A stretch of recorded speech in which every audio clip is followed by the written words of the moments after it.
परतवाडा ते पुणे एसटी बसमध्ये बस चालक दारूच्या नशेत असल्याचा धक्कादायक प्रकार समोर आलाय। प्रवाशांच्या सतर्कतेमुळे मोठा अनर्थ टळलाय। प्रवाशांच्या तक्रारीनंतर खामगावमध्ये चालक बदलले गेले। धक्कादायक अशी बातमी सध्या समोर येतेय। परतवाडा पुणे एसटी बसमध्ये बस चालक दारूच्या नशेत असल्याचं वास्तव हे समोर आलं। प्रवाशांच्या सतर्कतेमुळे मोठा अनर्थ हा टळलेला आहे।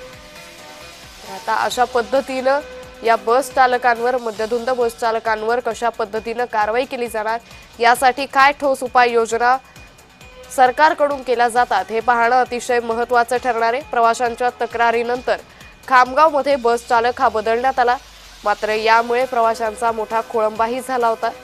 परतवाडा ते पुणे या एसटी बसमध्ये हा बस चालक नशेत असल्याचं पाहायला मिळालं।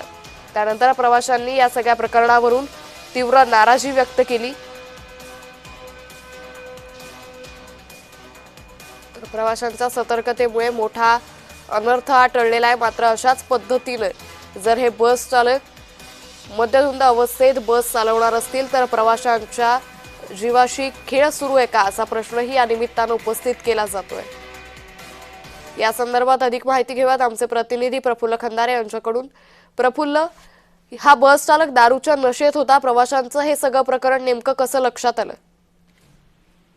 अंकिता, अत्यंत धक्कादायक संपूर्ण प्रकरण आहे। लांब पल्ल्याची बस आहे, परतवाड्यापासून पुण्यापर्यंत ही बस जात होती। मात्र जो बस चालक आहे आणि वाहक आहे दोघेही मद्यधुंद अवस्थेमध्ये होते आणि चालत्या गाडीमध्ये ते त्या ठिकाणी मद्यप्राशन करत असल्याचं काही प्रवाशांच्या लक्षात आलं। लांब पल्ल्याची गाडी असल्यामुळे आणखी एक वाहक आणि एक चालक या बसमध्ये चढला आणि ते दोघेही मद्यधुंद असल्याचे प्रवाशांच्या लक्षात आले। त्यामुळे जेव्हा खामगाव बस डेपोमध्ये ही बस दाखल झाली तेव्हा प्रवाशांनी या ठिकाणी आक्षेप घेतला आणि त्या ठिकाणी गोंधळ घालत ते चालक आणि वाहक दोघांची बदली करण्याची मागणी जी आहे ती या ठिकाणी प्रवाशांकडून केली जात होती।